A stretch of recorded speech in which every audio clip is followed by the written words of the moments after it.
Hello, good evening po sa lahat.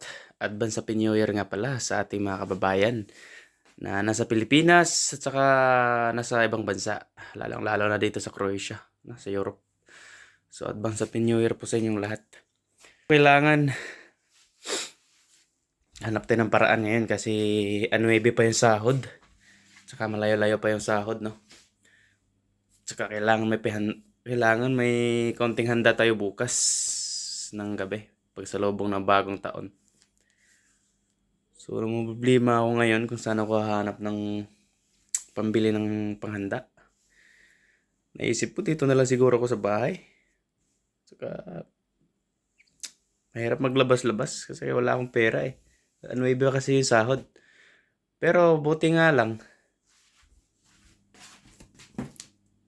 naisip ko, ng mga nakaraang buwan, meron pala akong naitabing mga pera. Hindi ko alam kung saan. So, ngayon, hinahalongkat ko dito. And, nag-arrange ako ng mga gamit. Naglinis. So, ngayon, buti na lang may nakatago tayong mga pera. Kasi ako, mahilig ako mag-keep ng, pang-emergency fund in case na mawalan talaga ako ng pera. Ayan. Sa totoo lang, mahirap mawalan ng pera dito sa abroad. Lalo na dito ka sa ibang bansa, tapos wala yung pamilya mo dito. So, kailangan talaga meron kang emergency fund. Kung sakasakaling meron kang mahuhugot. Yan. So, ngayon, titingnan natin dito sa cabinet kung ano yung makikita natin dito. Yung mga nakatagong kayamanan natin dito. Hahalongkatin. So, ngayon, naglinis na ako ng cabinet. Nag-arrange ng mga damit. Yan. Tsaka, ito yung nakita ko. Lately, bumili ako nito. Ayan. So, di ko lang binuksan kanina para surprise ngayon. Titingnan natin kung magkano yung laman nito. Di ko na matandaan kung nakalagay ba ako nito kasi pag may nahuhugot akong pera sa bulsa, pinapasok lang kaagad dito eh. Pero ito for sure, meron din to. Yan. So ngayon, titingnan natin to. Pambili natin ng maiinom at saka makakain bukas. Buksan na natin to. Tingnan natin patagalin. Ayun. Euro.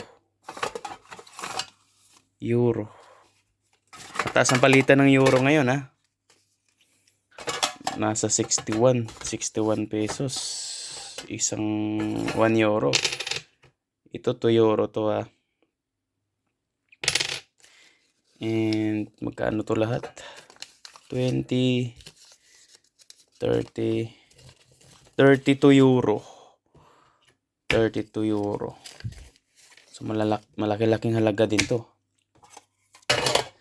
So buti na lang dito tong cash ko. So itong isa bubuksan natin. Dito lang yung susi oh. Buksan natin to. Pero nakuha na ko na itong nakaraan eh. Buksan. Yun. Buksan na natin to.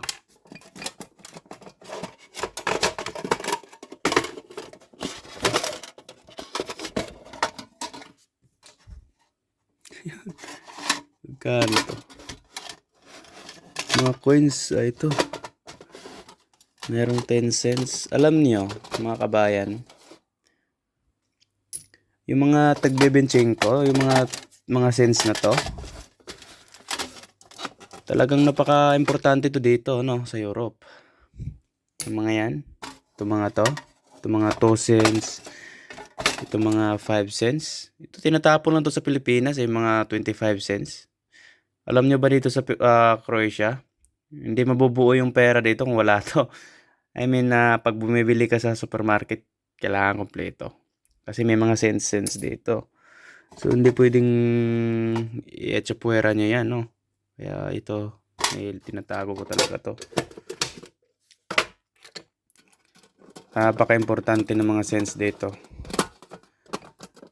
Sa Pilipinas, tinatapon lang ng mga kabataan eh. Yan. So, meron tayong pambili ng Pibo.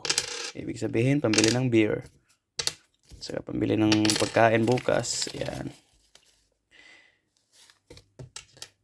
Malaki-laking halaga to. Pwede na to. 30 euro. 32, 50, 65, 65. Yan. So yun, ito yung naipon natin na naipon ko. Ako lang pala. Ito yung naipon ko sa mahaba-habang panahon din.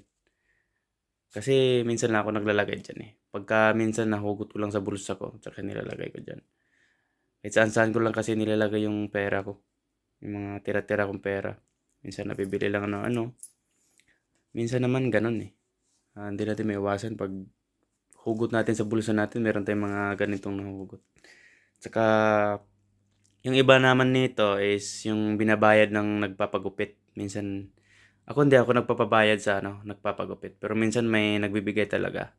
Kaya tinatago ko. Kaya naisip ko pagdating ng panahon, magagamit din to. Ayan. So, yun. Maraming salamat nga pala sa nagbigay nito. 10 euro yata yung nagbayad nung nag-Zagreb ako sa ibang city dito sa Croatia. Ayan. So, maraming salamat. Ayan. Magagamit ko itong pera na to bukas. Pagsalubong sa bagong taon.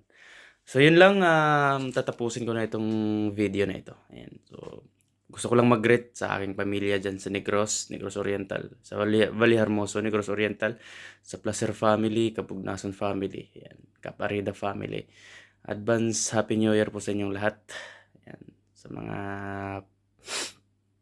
kakilala, mga kaibigan ko dyan sa Cebu. Yan, pamilya ko yan, kuya ko sa Cebu. Mama ko ngayon nasa Cebu. Advance Happy New Year po sa inyong lahat. And God bless po. Mabuhay. See you.